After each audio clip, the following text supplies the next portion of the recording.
Daily, young girls are bombarded with tons of images and ideas from social media and other places, and many of those are toxic. Well, there's a workshop called Bold Girls, and it's designed to combat all that negativity and bring young girls to a new level of self-confidence and self-esteem. My friend Susan Anslinger is a bold coach. Good morning.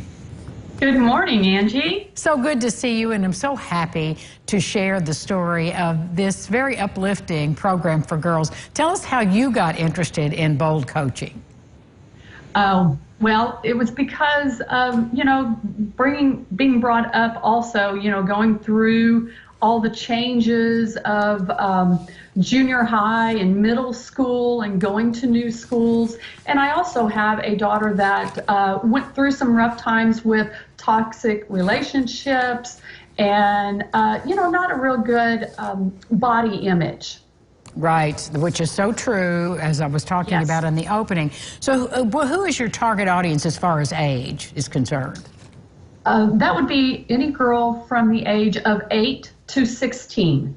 And this is a wonderful program that was developed by psychologists, coaches, and educators.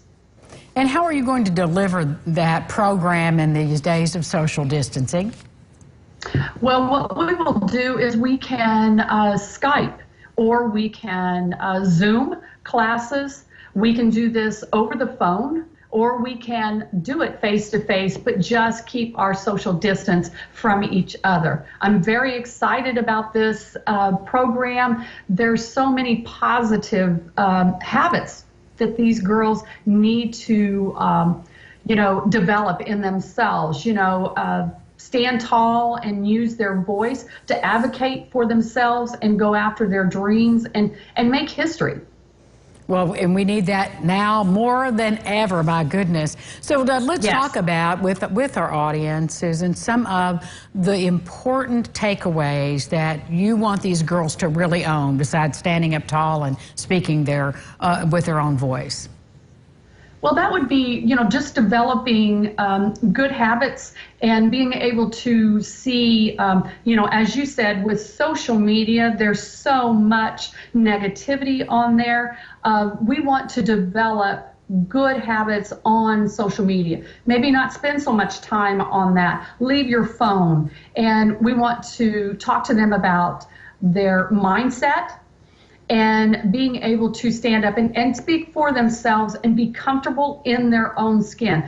Be comfortable in raising your hand in the classroom, trying out for the soccer team, maybe the volleyball team. Do something that you wouldn't ordinarily do. That's what this program is all about, is to give them the confidence to do things that they wouldn't ordinarily do. To be bold, if you will. That's right. Exactly. So how do parents have to sign their young women up, and how do they do that? They do that through contacting me through my email address, boldcoachsusan@gmail.com. You can give me a call, or really the email address is probably the best way, because then I can give them any information that they may have, or answer any questions. Susan, thank you so much for what you're doing to raise the voices of young women. That's our future. Yes, thank you, Angie. Always good to see you. We'll be back with more Local Lifestyles right after this. Stay with us.